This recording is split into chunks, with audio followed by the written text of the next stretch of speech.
Okay, hello everybody, and welcome to another edition of The Mormon Atheist. We are on a roll here with reading the book by William Morgan, Illustrations of Masonry, the Kissinger Legacy reprints, printed by David C. Miller. Okay, so as what we're doing is we're reading out of the book and giving commentary as it pertains to the channel and how it pertains to Mormonism. Okay, so for newcomers coming along, we're talking about speculative Freemasonry, the Anti-Masonic Movement, and how this pertains to Mormonism and the anti-Mormon movement. All right. So this is a series. We are continuing on from the last video. Okay. The last video we ended on page 22. So we're going to continue on page 22. And so here we go. Let's continue. This is a series, so I urge you, I'm going to eventually make a playlist and put this all into a playlist so you can watch it in order. Okay, here we are. Let's go. Let's continue on page 22, Apostate Congregation. Like and subscribe to the channel if you haven't already. We are going to finish out this book, most likely not today. I may do one or two more episodes today. I don't know. It's kind of a lot, it's a lot talking for so long. All right. Okay, so anyways, let's keep going. Let's continue. We're on page 22. Like, subscribe to the channel, share the videos, tell your friends, read the books. This channel will never be monetized. So the only way you can help support the channel is by going to the poorest school in your neighborhood and paying a school lunch tab. Paying a child's school lunch tab. That is the only way you can support this channel, other than liking, subscribing, sharing, all that fun stuff. Hitting the bell because I come on just complete total random times. And so the bell is really important if you want to follow along. All right. Thank you, Apostate Congregation. All of you new subscribers, welcome to the Apostate Congregation.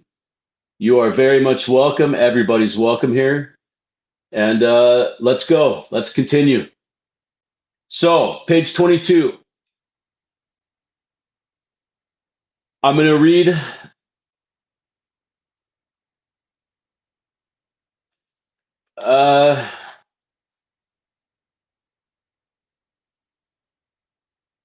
let's start with the last sentence on page 21.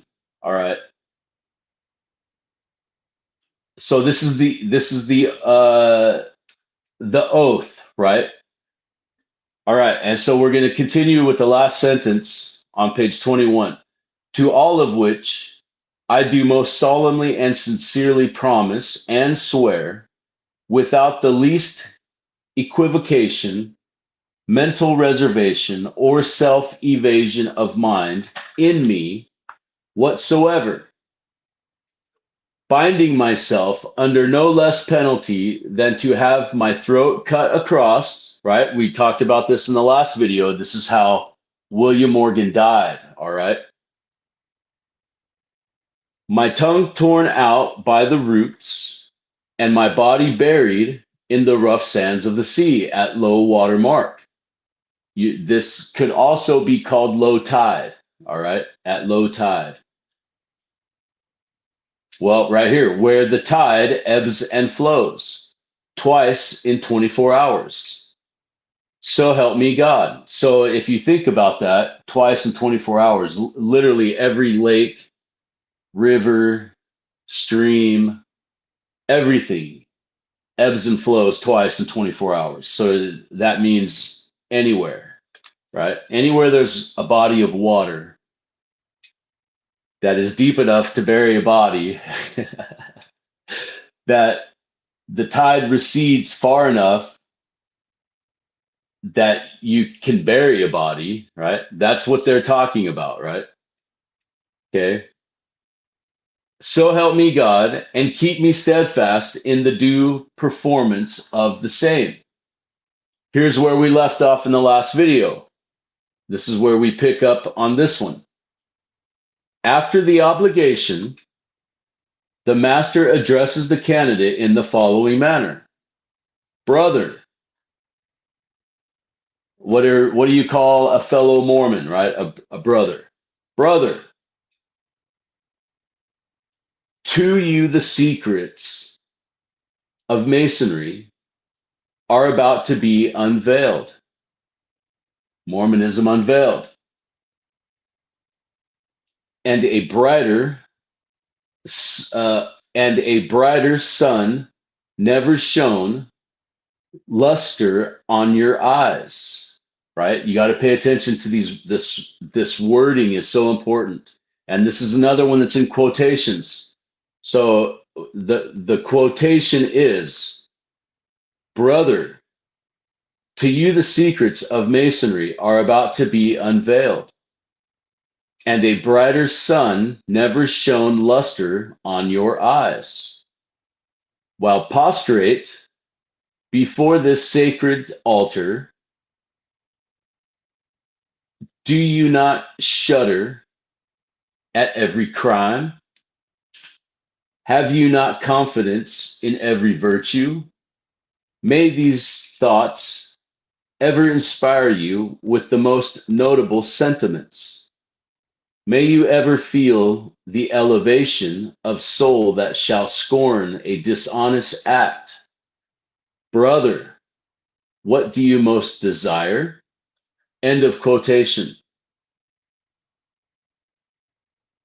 Answer, light. Light is also knowledge, right? Light is also wisdom, all right? What are you not supposed to have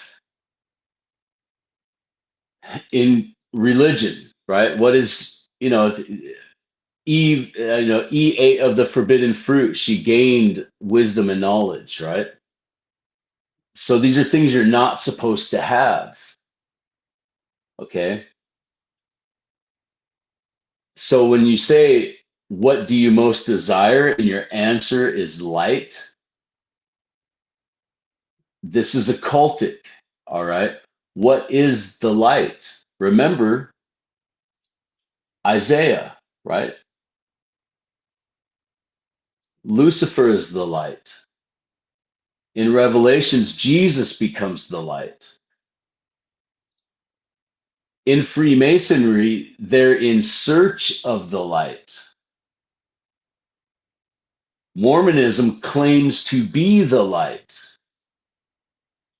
That's what's all the temples are all about, the light, right? So keeping the eyes up to the heavens, the light, right? Okay.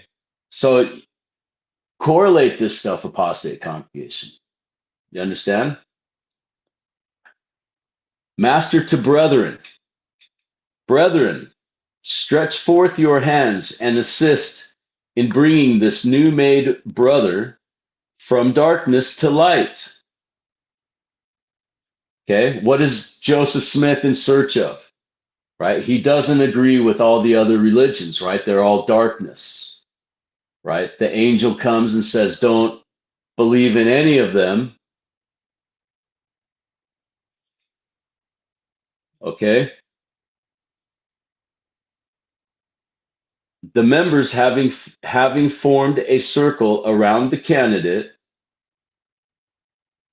Circles are so important in ceremonial magic, right? The magic of Solomon. This is ceremonial magic that we're talking about here. Okay. So a circle is very important. A circle is for protection. Again, when it comes to the magic and the magic of Solomon, I really refer you to the YouTube channel called Esoterica.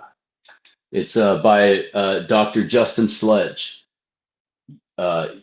He is a legit PhD scholar in esoterics. So you can go to his playlist, and he has an entire section on Solomonic magic, right?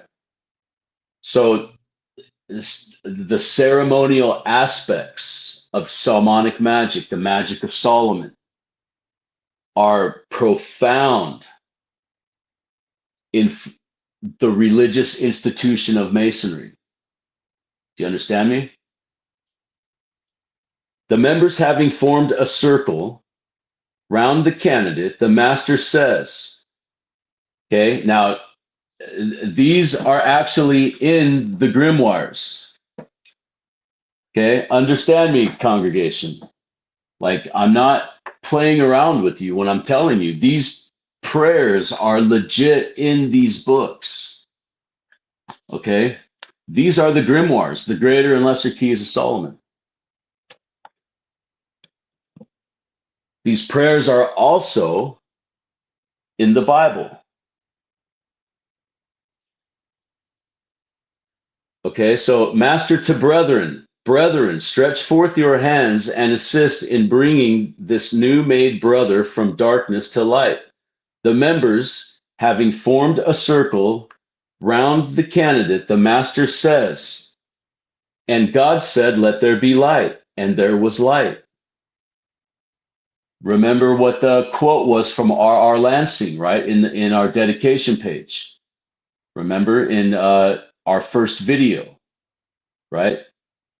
R.R. Lansing, the direct quote from William Morgan was, and God said, let there be light, and there was light. These are these codes I'm telling you about in my previous videos, apostate congregation. Okay. At the same time, all the brethren clap their hands. All those who sustain, all those who oppose, and stomp on the floor with their right foot as heavy as possible. The bandage dropping from the candidate's eyes at the same instant. So they're stomping their foot hard enough to make the bandage on the candidate's eyes fall. Okay? Remember the literature, the anti-Mormon literature, how they're talking about how they go up into the temple, up into the rooms, the lodges, and they stomp their feet, make all this ruckus, get drunk. This is what they're doing. They're initiating the candidates. The bandage dropping from the candidate's eyes at the same instance, which after having been so long blind and full of fearful apprehensions all the time, right? Fear and full of fearful apprehensions, right? Joseph's being initiated, man. This great and sudden transition from perfect darkness to a brighter, if possible, than the meridian sun in a midsummer day sometimes produces an alarming effect. I once knew a man to faint on being brought to light. Now, what happened to what is the story of what's his name? His name just completely escaped my thoughts. The story about where Joseph is, they're in the temple, right? The upper room of the temple, and is it Newell K. Knightley? I think it's Newell K. Knightley, or maybe Daniel Wells or something like that. But they go into convulsions, and Joseph stops the convulsions, and everybody's like, "Whoa, he's healed!"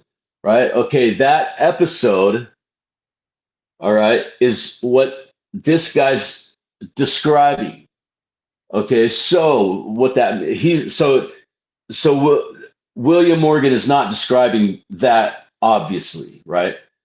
Is what's taking place is this episode that he's going through is this right here, this initiation process. The blindfold falls off, and he has this, like, and he's all jacked up, right? Remember, John Taylor would play the devil, right?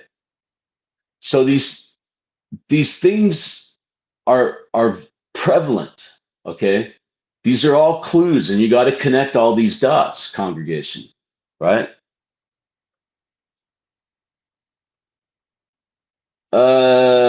I once knew a man to faint on being brought to light, and his recovery was quite doubtful for some time. However, he did come to, but he never returned to the lodge again. Right. I wonder how much of that persuasion that he needed, right? I have often conversed with him on the subject. He is yet living and will give a certificate in support of the above statement at any time if requested. After the candidate is brought to light, the master addresses him as follows. All right? I mean, these little things like that. Okay? I have often conversed with him on the subject. He is yet living and will give a certificate in support of the above statement at any time if required.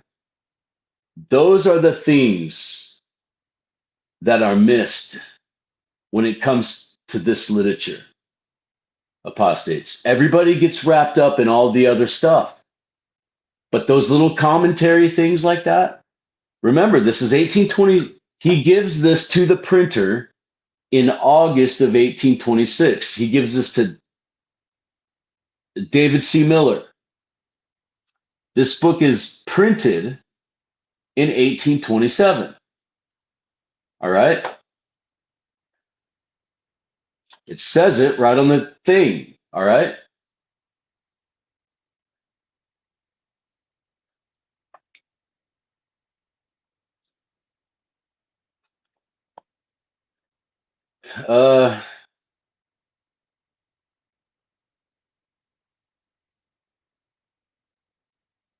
I forgot where I was going then with that, but now I remember. So these little things like that, right? I have often conversed with him.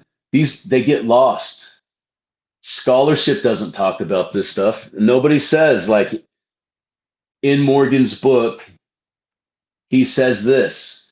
Everybody just says it's about the handshakes and the signs and symbols, and it's silly.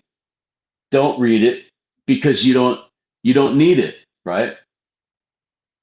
And so this is the kind of stuff that's lost, that we, apostate congregation, are bringing out this stuff, right? This is the important thing about this channel, are the details, the fine print. Okay, let's keep going. After the candidate is brought to light, the master addresses him as follows. Brother, on being brought to light, you first discover 3 great lights in Masonry. Okay, pay attention to this stuff. By the assistance of 3 lesser,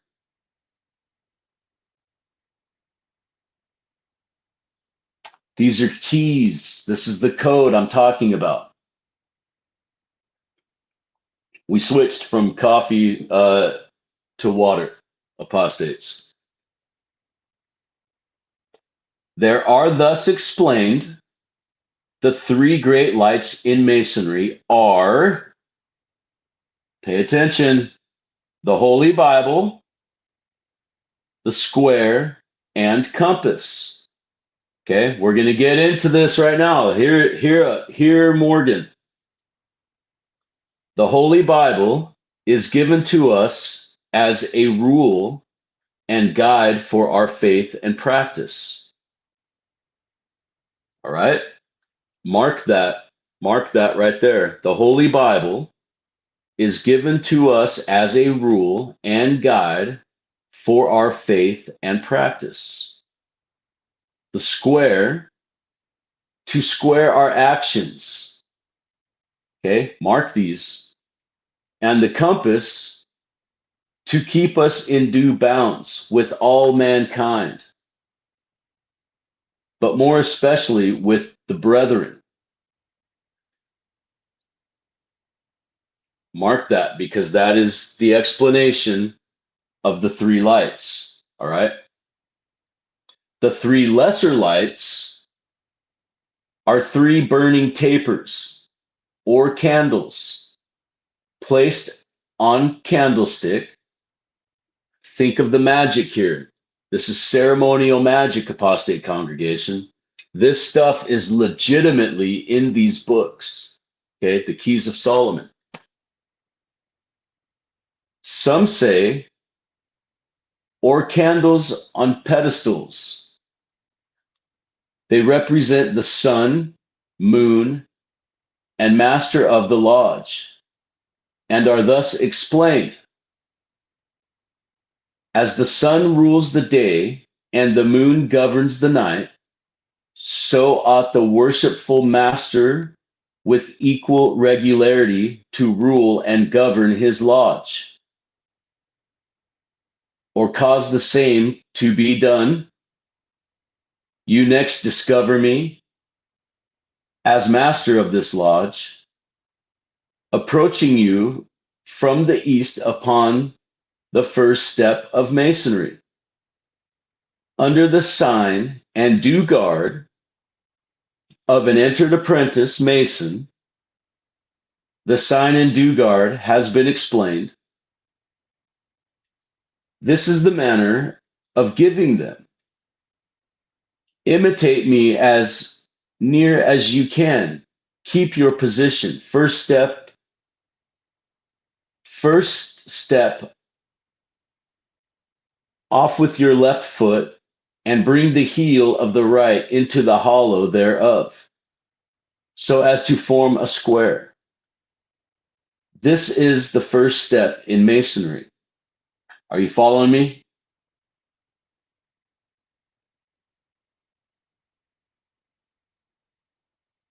The following is the sign of an entered apprentice Mason,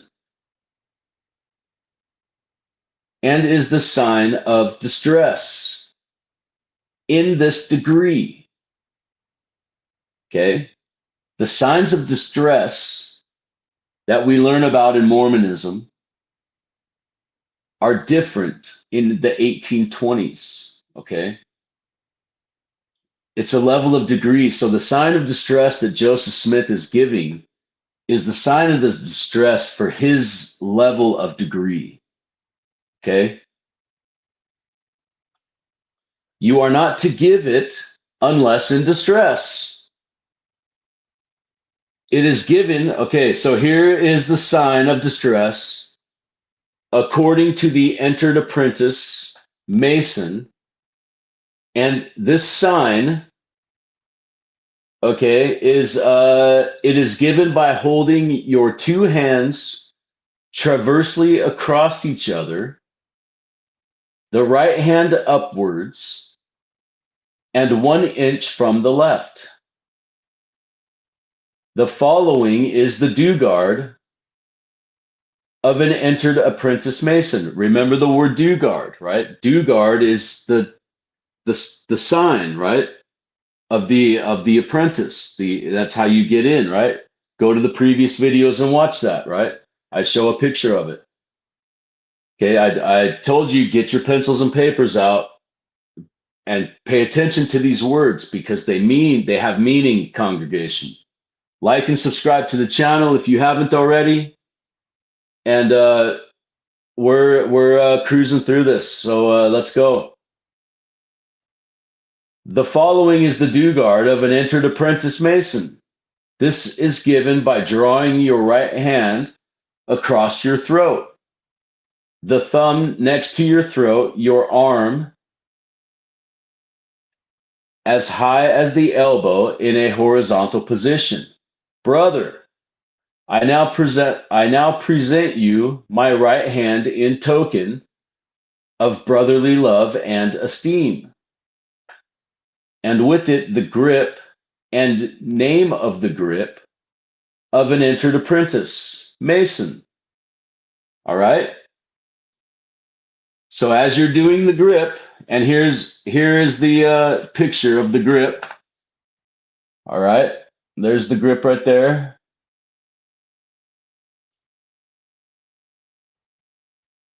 So with your other hand,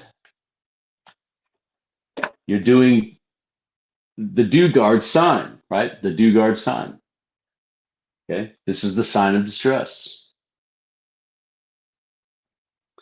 The right hands are joined together as in shaking hands, and each sticks his thumbnail into the third joint or upper end of the forefinger. So you jab your thumbnail into their finger, right? The name of this grip is Boaz.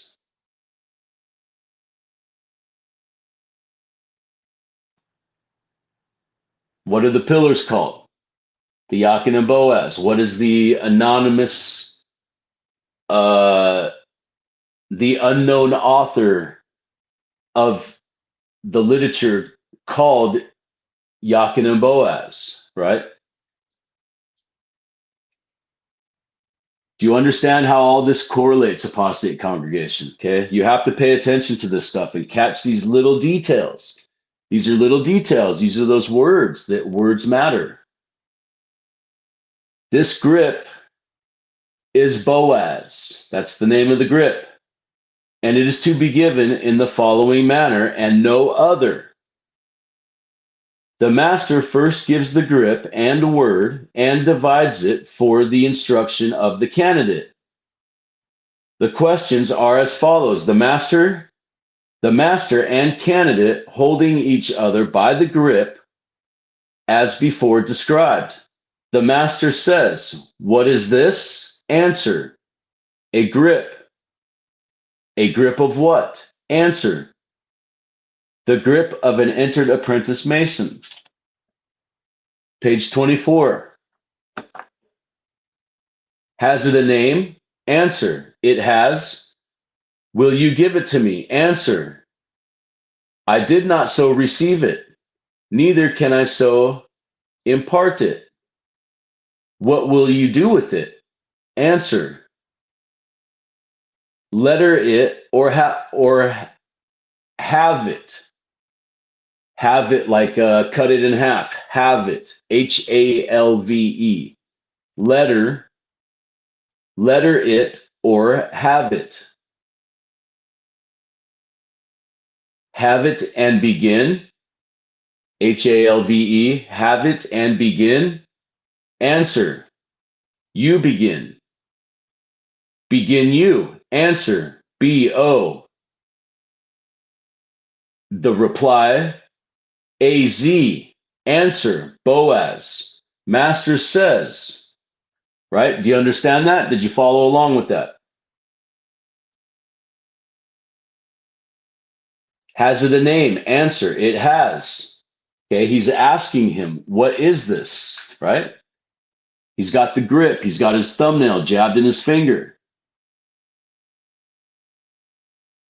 He says, the master says, "What is this?" Answer, "A grip." "A grip of what?" "The grip of an entered apprentice Mason." Has it a name? Remember, we already discussed it, right? The name of this grip is Boaz. I showed you the picture, right? Has it a name? Answer, "It has." "Will you give it to me?" Answer, "I did not receive it, neither can I so impart it." What will you do with it? Answer, letter it or have it, right? Letter it or have it, right? Spell it out or only say half of its name. Have it and begin. Answer, you begin. Begin you. Answer, B-O. The master replies, A-Z. The entered apprentice, answer, Boaz. Master says, right, brother Boaz, I greet you. So now you have a new name, brother Boaz, right? When you go through your temple ceremony, you get a new name, right? I greet you. It is the name of the left-hand pillar of the porch of King Solomon's temple. You must know the story of King Solomon, apostate congregation. We are not talking about the songs of Solomon in the scripture, in the Bible. That's not what we're talking about here. You can read that because it is prevalent. It is very much prevalent. But to understand what this is, King Solomon's temple, you must read and understand the testaments of Solomon and the treaties of Solomon. Okay?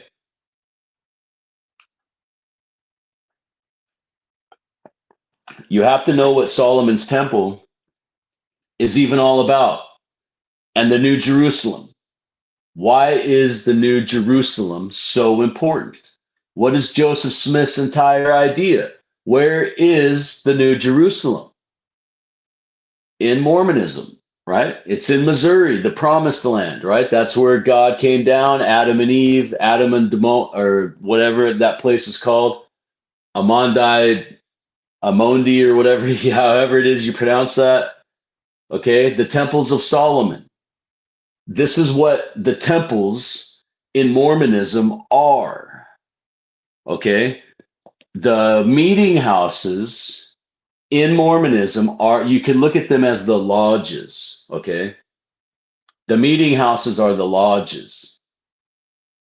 The temples in Mormonism are the temples of Solomon, the New Jerusalem. They're creating the New Jerusalem, right? Think of Joseph Smith. Stay in our lane, apostates. Remember our era, right? What is Joseph Smith doing, right? He's got the Adam Demoni thing or whatever, right? The Amondi, however the hell you say that. Okay? So correlate this stuff. It's the New Jerusalem, right? They're trying to recreate the New Jerusalem.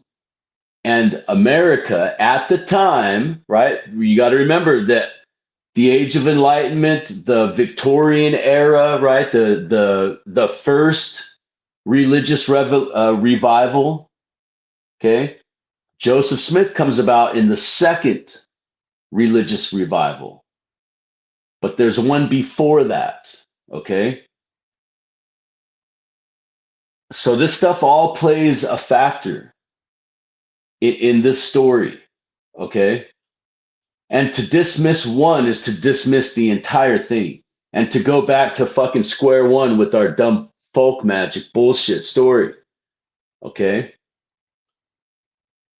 So you have to take this stuff into context and consideration, right?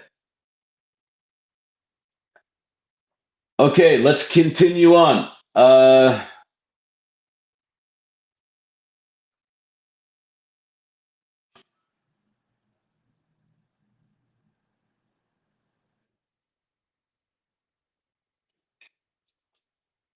It is the name of the left-hand pillar of the porch of King Solomon's temple. Arise, brother Boaz, and salute the junior and senior wardens, right? We said in our previous videos, the junior and senior warden is an allegory for a character. Okay, it's a real title, right? It's a real title, right? But my opinion was that the junior and senior wardens, Joseph Smith Jr. and Joseph Smith Sr., are representations of the junior and senior wardens in these books. And as we go through this, you'll see why. Okay, because their attributes, the characters, the way the junior and senior wardens are supposed to represent themselves, how they, like, yeah, I don't know, just how they're supposed to be, right? And that very much represents what Joseph Smith Sr. and what Joseph Smith Jr. are in Mormonism, right? Their personas, their character, right? Does that make sense? As we go, this will unfold, okay? So stick with me, like and subscribe. That 100% is my own personal opinion right there, okay? So let's keep going. Like, subscribe to the channel. What's our time? All right, let's go.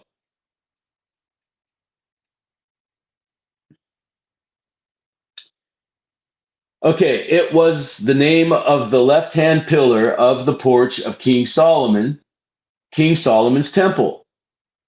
That's the Boaz, okay? Remember the pillars, the Yakin and Boaz. All right, so now we know what the left-hand pillar was. Okay, is that right? The left-hand pillar of the porch of King Solomon is called the Boaz. All right, we're talking about the Yakin and Boaz pillars in Freemasonry. It's the it's the left-hand pillar of the porch of King Solomon's temple.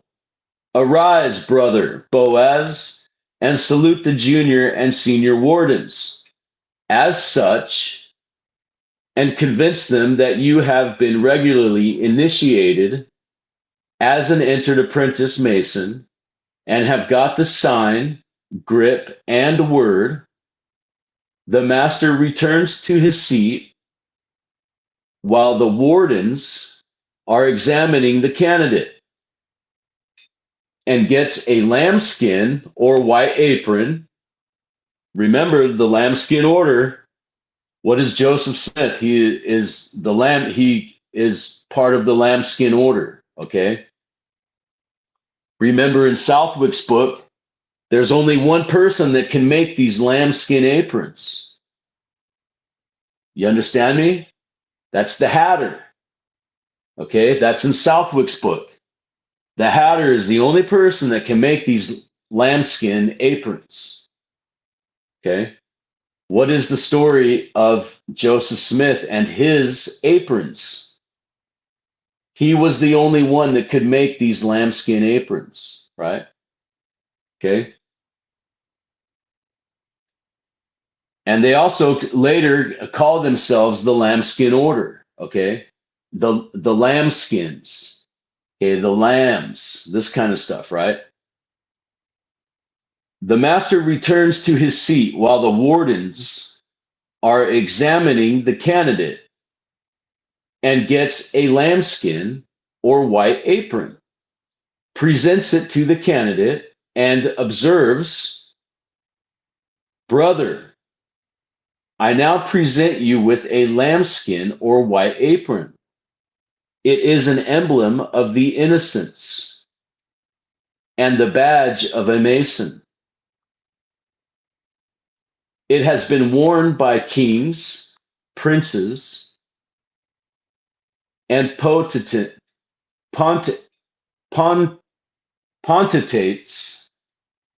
of the earth who have never been ashamed to wear it.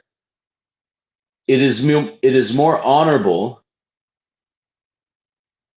than the diadems of kings or pearls of princesses when worthily worn. It is more ancient than the golden fleece in the Bible, or Roman eagle. The Roman eagle, more honorable than the star. Than the star. What is the star? The star is Jesus. Okay? So your apron is more honorable than the star. What is the star? So the star in Christianity is in Revelations. Jesus says he is the star. In the Old Testament, the star is Lucifer in Isaiah, right? He is the star. Okay? So your apron is more honorable than the star, and greater, more honorable than the star and greater,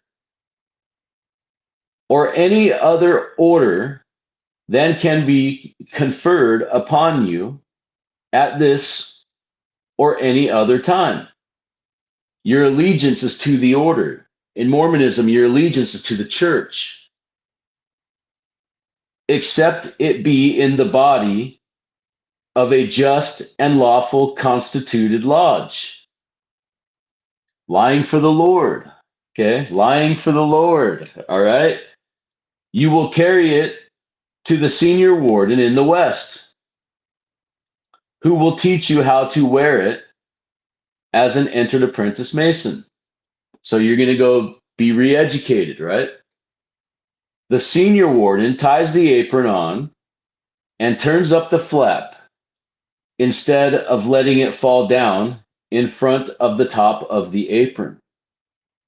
This is the way entered apprentice Masons wear or ought to wear their aprons until they are advanced, right? So the entered apprentice Masons are missionaries. You understand? The candidate is now conducted to the master in the East, who says, "Brother, as you are dressed, it is necessary you should have tools to work with. I will now present you with the working tools of an entered apprentice Mason, which are the 24-inch gauge and common gavel. They are thus explained. The 24-inch gauge is an instrument used by an operative Masons. There's that word again, operative Masons. Operative Masons are Masons of old, okay? We are talking about speculative Freemasonry here, okay? So is an operative, so the 24-inch gauge and common gavel, okay, this is where these words come into play that describe operative Masons, the Templars, okay, the Templar Masons are the operative Masons, which are the 24-inch gauge and common gavel. They are thus explained. The 24-inch gauge is an instrument made use of by operative Masons to measure and lay out their work. But we as free and accepted Masons, this is where you get Freemasons from, but we as free and accepted Masons make use of it for the more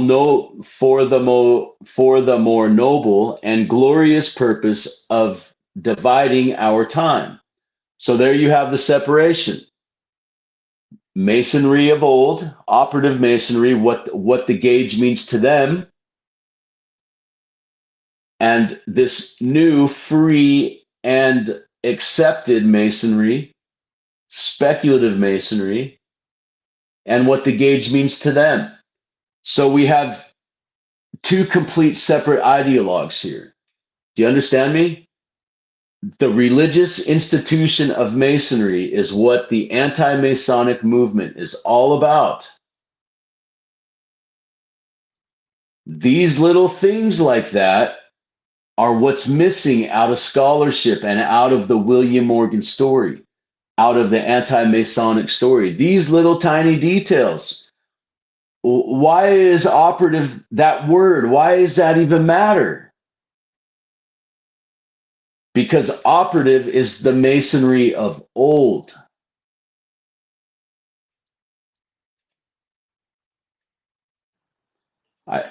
Words matter, congregation. Like and subscribe to the channel. Okay, so let me read that again. Okay, the 24-inch gauge and common gavel, they are thus explained. The 24-inch gauge is an instrument made use of by operative Masons to measure and lay out their work. But we, as free and accepted Masons, make use of it for the more noble and glorious purpose of dividing our time. The 24 inches on the gauge are emblematic of the 24 hours of the day. You got to think of the magical, the ceremonial magical elements of this. You cannot escape that, all right? Which we are taught to divide into 3 equal parts, whereby we find 8 hours for the service of God and a worthy distressed and a worthy distressed brother 8 hours for our usual vacations, for the usual time in our day. So we go and preach for 8 hours, right? Think of the missionaries in the early days, right? Joseph is sending out people on these missions, right? So, and then they get 8 hours, or, their days are divided into 3 parts, right? And 8 for refreshment and sleep. Okay.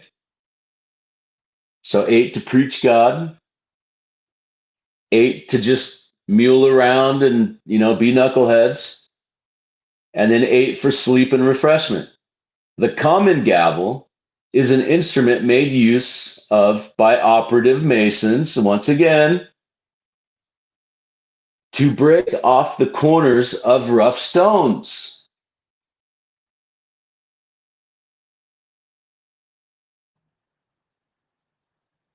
Do you understand me, apostates?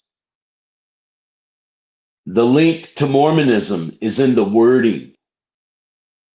All right? The common gavel is an instrument made use of by operative Masons to break off the corners of rough stones. Rough stone rolling, rough stone this, rough stone that. That book, Rough Stone Rolling, is taken from a legit supposed quote from Joseph Smith, right? The better to fit them for the builder's use. Now you got to understand Solomon as well, right? This is the Testament of Solomon. He's using the demons to build the Temple of Solomon. Do you understand? But we, as free and accepted Masons, use it for the more noble and glorious purpose of diverting our hearts and conscience of all the vices and superfluidities of life. Don't keep your heart hardened, thereby fitting our minds as living and lively stones. For that spiritual building, that house, not made with hands. You have to understand that the house not made with hands, is the Temple of Solomon. Eternal in the heavens, I also present you with a new name. It is caution in big letters. It is caution. Okay, these books are warning. It's a warning. Okay, we are not advocating here.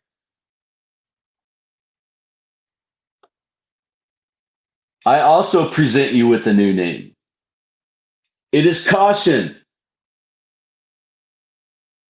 It teaches you that as you are barely instructed in the rudiments of Masonry, that you should be cautious over all your words and actions. The blood oaths, particularly when before the enemies of Masonry. Blood oaths, we are talking about speculative Freemasonry, which turns into the LDS Church. The blood oaths, right here, they're telling you, I shall next present you with 3 precious jewels, which are a listening ear, a silent tongue, and a faithful heart. For those with the ears to hear, for those with the tongues to speak.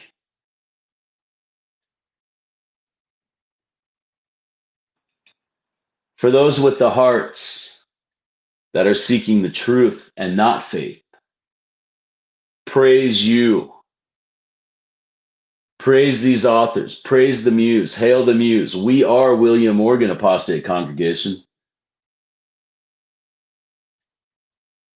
I shall next present you with 3 precious jewels, which are a listening ear, a silent tongue, and a faithful heart. A listening ear teaches you to listen to the instructions of the worshipful master. You're being re-educated. But more especially that you should listen to the calls and cries of a worthy distressed brother. A silent tongue teaches you to be silent while in the lodge, and the peace and harmony thereof may not be disturbed. Your reverence in the church. You're in the lodge. You're being reverent, right? You're in the church.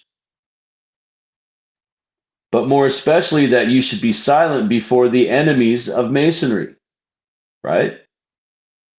When you're Mormons, when you're around people that are not into Mormonism, you don't, we're taught, right? You don't go around like professing your stuff, you stay in the backgrounds, that the craft, magic of Solomon, may not be brought into dispute by your impudence. A faithful heart teaches you to be faithful to the instructions of the worshipful master at all times. The prophet, the worshipful master at all times. But more especially, that you should be faithful and keep and conceal the secrets of Masonry. They're not secret, they're sacred, right? This is literally a blueprint. These books are no shit a blueprint for Mormonism. Do you understand me? Are you following me? And we're only on page 25 right now. Okay? And those of a brother, when given to you in charge as such, that they may remain as secure and inviolable,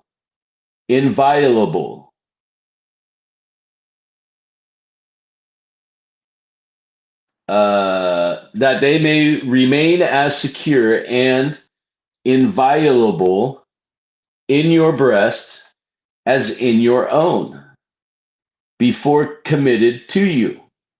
I further present you with check words 2, their names are truth and union. Okay, truth and union are key words. Okay, write this shit down. Truth and union, and are thus explained. Truth is a divine attribute and the foundation, page 26, of every virtue. To be good and true is the first lesson we are taught in Masonry, right? What are the first lessons of Mormonism? On this theme, we contemplate, and by its dictates endeavors to regulate our conduct. Hence, while influenced by this principle, hypocrisy and deceit are unknown among us. Well, Mormons are some of the biggest hypocrites you've ever met in your life, right?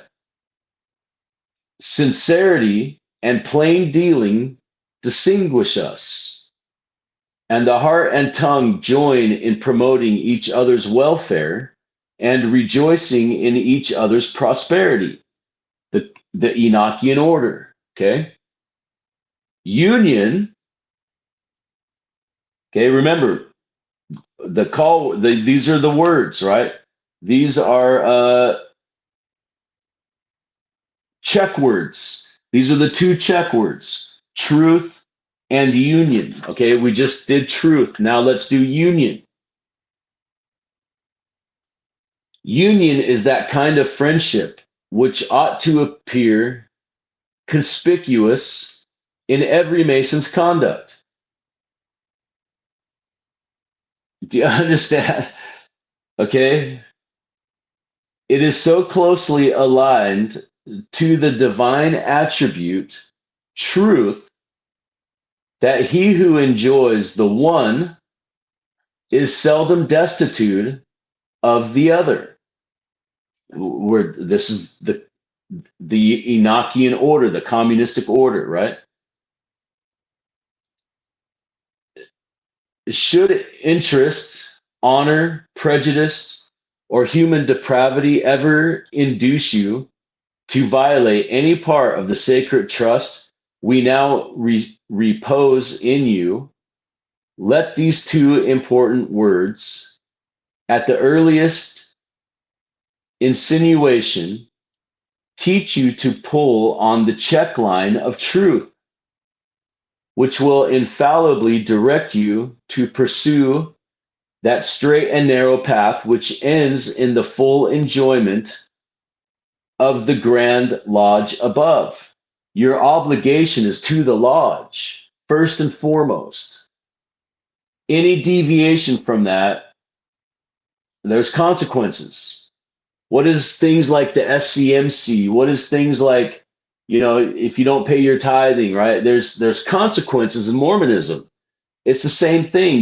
Your allegiance, first and foremost, is to the church and the prophet, right? That way you can enjoy the Grand Lodge, the fruits of the Grand Lodge, right? You can enjoy the fruits of the temple if you play along. You can be a part of this order. You can have, food, and, you will not be without, right? As long as you go along with the plan, be a sheeple. Where we shall all meet as Masons and members of the same family. Polygamous. In peace, harmony, and love, where all discord on account of politics, religion, or private opinion shall be unknown and banished from within our walls. Good God, that sounds like a cult to me. Do you understand? I mean, we are legitimately talking about an occult, occultic practices here. Okay? Brother, It has been a custom from time immemorial to demand or ask from a newly made brother something of a metallic kind. Think magic, think magic. Not so much on account of its intrinsic value. Okay, this is important because in the Book of Mormon, what do they leave behind? They leave behind all their metallic objects, all their gold, all their silver, all their iron, all this shit, right? They leave behind all their metallic objects. Okay, this is in the Book of Mormon. Okay, they do this time and time again. So this metallic motif is extremely prevalent in magic, Masonry, and Mormonism, and just in Christianity in general, in the Abrahamic religions in general. Okay? Not so much on account of its intrinsic value, but that it may be deposited in the archives of the lodge as a memorial that you were herein made a Mason, right? So that's your tithe. That's your tithing, that's your tribute, right? To let, I was made a Mason here. Here you go. Here's my tithe. Here's my tribute. You understand? A small trifle will be sufficient. Anything of a metallic kind will do. If you have no money, anything of a metallic nature will be sufficient. Even a button will do. The candidate says he has nothing about him. He has nothing on his persons. He has nothing. He has nothing metallic. The candidate says he has nothing about him. Right? He's a poor, destitute candidate. Okay? It is known he has nothing. Search yourself, the master replies. He is assisted in searching. Nothing is found. Perhaps you can borrow a trifle. Perhaps you can borrow something, a piece. This is 1820s language. Perhaps you can borrow a trifle, says the master. He tries to borrow. None will clothes are. Oh, none will lend him. He proposes to go into the other room where his clothes are. He is not permitted. If a stranger, if a stranger, he is very embarrassed. Master to candidate, brother, let this ever be a striking lesson to you and teach you. If you should ever see a friend, or more especially a brother, in a like penniless situation, to contribute as liberally to his relief as his situation knave require, and your abilities will admit without material injury to yourself or family. Okay, this is that communistic element, right? Give your brother whatever he needs, right? And this is that Enochian order, right? Also, this also has magic implements, right? The metallic, right? So he's being taught a lesson. He's saying like, hey, you ain't got nothing to offer. You don't have a tithe. Let this be a lesson to you. Next time you come in, you better have a tithe, right? What is Mormonism? You lose your temple recommends if you don't pay your tithing. You lose callings. There's consequences, right? Master to senior deacon. What's our time? Oh, we went way over time. All right, let's stop there. We're on page 26. We are starting a new sentence. That's why I stopped. That's why this would be a good place to stop, because we're starting a new sentence. So I'm going to take a break. I've been doing this all morning long. It's like 2 in the afternoon or something like that. So, Apostate Congregation, like and subscribe to the channel. We are never monetized. The only way you can support the channel is liking, subscribing, sharing, telling your friends about the books, reading the books, informing yourself, all this good stuff. Okay. But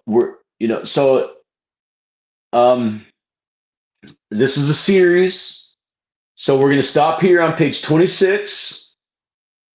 We're going to pick up next episode on page 27. All right. And yes, like and subscribe to the channel. Please go pay a kid's school lunch tab this season. There's starving children out there. These kids aren't eating. Okay. A lot of a lot of these kids are out in the cold. They rely on breakfast and lunch in a lot of these places. Yes, they can get on the assistance and all that stuff, but for whatever reasons, they're not. And they're not eating. So go, please pay a tab for some of these kids, right? I don't want your donations. We're not monetized. We will never be monetized. Do good with that money in the world. Go help children, okay? I don't know, whatever. It's your money, whatever. Just help children, okay? Go help some kids out that are hungry and starving. They don't have clothes. They don't, this kind of stuff, right? Get them a Christmas tree or something. I don't know. Something, right? You all know somebody. You all have a neighbor, a kid in school. Your friend has a kid in school that's in the class. Y'all know somebody. Okay? Don't play dumb. Don't play stupid. Like, I don't know anybody. Yes, you do. Rather it be a family member, a neighbor, whatever. Help people out, okay? Be good people. Be good, all right? Drop all this religious bullshit and just be a good person. Because through this, we all are learning that it's all nonsense. So, with that said, I went too far. I'm sorry. I went off topic. Like, subscribe to the channel. We will pick up. I'm going to take some time, though, congregation, because I don't know. I got to go get some food and stuff. So, all right. Anyways, like, subscribe. We are William Morgan, in the words of the late, great Solomon Southwick. The ashes of Morgan will rise again. An apostate congregation, here we are. We are William Morgan. Right here. This is William Morgan. And by us reading this book, we are bridging that gap.